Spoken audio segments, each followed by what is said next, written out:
Let's be real. If you've turned on any music platform lately, you've heard it, that sound. The guitars, the accordions, that one-of-a-kind storytelling. You've got artists like Peso Pluma just dominating the global charts, arenas packed from LA to Chicago. Mexican music, and specifically the corrido, is having this huge, massive moment all over the world. But here's the thing, this is not some overnight success. No way. This is a story that's been building for 200 years. So that's the big question, right? How in the world does a musical tradition, something born out of conflict on the Mexican frontier, turn into a genre that completely takes over Spotify and snags Grammy Awards? I mean, on the surface, it sounds like a total contradiction. But once you start digging, you find this incredible, wild story of how culture changes and adapts. And lucky for us, a new book really helps us connect the dots. It's called El Bandido como Origen del Corrido Mexicano, The Outlaw as the Origin of the Mexican Corrido by Pedro Pablo Marin, and it gives us this perfect lens to understand the whole journey. So in this explainer, we're going to unpack some of its key ideas, and honestly, we really encourage you to check out the book for yourself. Okay, so to get where we are today, we have to rewind. We have to go all the way back to the beginning and ask a simple question. At its heart, what even is a corrido? Well, it all starts with it being the original sung newspaper. Think about it. Before mass media, before TV, way before the internet, the corrido was the news. It was literally a sung newspaper.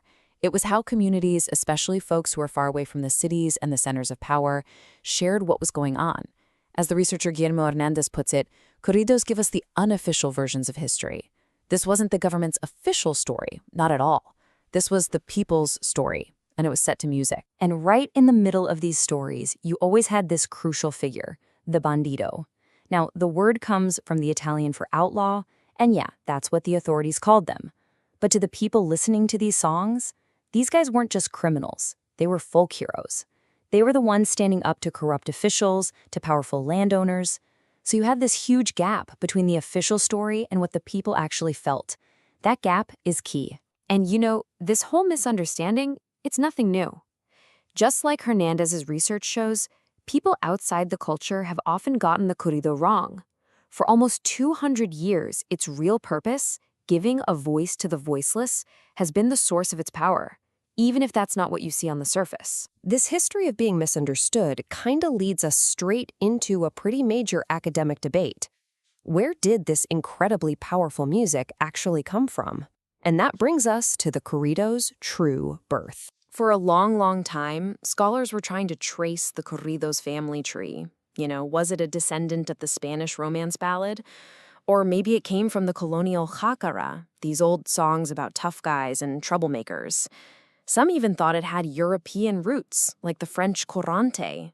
But a fourth idea, the regionalist theory, basically said, hey, you're all looking in the wrong place. And this is where that book by Marin really cuts through all the academic noise. He pulls from researchers like Antonietta Carcedo and makes a really strong case for that regionalist origin. And the idea is actually pretty simple, but it's powerful. The corrido wasn't born from some pre-existing musical style. It was born from real-life conflict, from the need to tell a hero's story. The story, the event, always came first. The music was just the way to deliver it. So this focus on the hero, it is absolutely everything. But of course, that hero figure doesn't stay the same forever. So let's track how that character has changed over time. This timeline just shows you how incredibly adaptable the corrido is. You start in the late 1800s, and your heroes are these social bandits, guys like Joaquín Murrieta. Fast forward to the 1970s, and the legendary Los Tigres del Norte update that hero for the modern age, the smuggler. Still an outlaw, just in a new context. And then the 90s happen. Chelino Sanchez shows up and just completely changes the game, kicking off this whole cultural wave called the Chelinazo. Now, Chelino's biggest innovation, the real game changer, was the corrido by request. All of a sudden, the song wasn't about some collective folk hero anymore. It could be about an individual.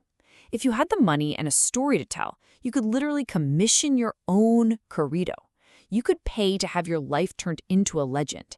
And that was a huge, huge pivot, both culturally and commercially. And that pivot, that big change, is what sets the stage for everything we're hearing on the radio today. So let's connect those dots to the current boom. let's talk about the new wave, tumbados. So what's the DNA of today's sound, of these corridos tumbados? Well, it's a total fusion. It's a mix. First, you take that gritty first-person storytelling from the narco corrido tradition, the stuff Chelino really pioneered. Then, you add a big dose of swagger and that focus on street-level hustle from gangster rap. And finally, you layer on top the actual sound, the heavy bass, the atmospheric beats from modern trap artists like Lil Wayne. I mean, when you put the classic and the modern corrido side by side, the change is just, wow, it's stark. The classic corrido was about a collective story, the story of the people. It was set in a rural world of horses and pistols. Today's corrido tumbado, it's hyper-individual. It's set in an urban world of sports cars and designer brands. The hero isn't just defending the people anymore. The hero is the star of their own self-made myth. Okay, so that sounds like a radical, complete transformation, right? But is it really? Let's bring this all home in our final section and talk about the enduring heart of the corrido. And this brings us right back around to that central point from Marin's book. The hero has changed, the sound has changed, the technology is unrecognizable. We've gone from revolutionaries to superstars, from acoustic guitars to trap beats, from word of mouth to global streaming. But the fundamental job of the corrido, its core function, that has stayed exactly the same. To give a voice to an unofficial history, to tell the story from the outside looking in. And that right there is why it has absolutely exploded in popularity. As the book points out, the audience today is young, it's diverse, and it's global. It's so far beyond the region where it started. It's a worldwide thing now, because it turns out those core themes, rebellion, making it against the odds, creating your own legend, those are themes that everybody everywhere can understand. So it's pretty clear the corrido is a living, breathing thing that is constantly evolving. The outlaw hero of the 19th century became the narco of the 20th, who became the trap star of the 21st. And that just leaves us with one final thought to chew on. What kind of hero and what kind of story is the next corrido gonna tell?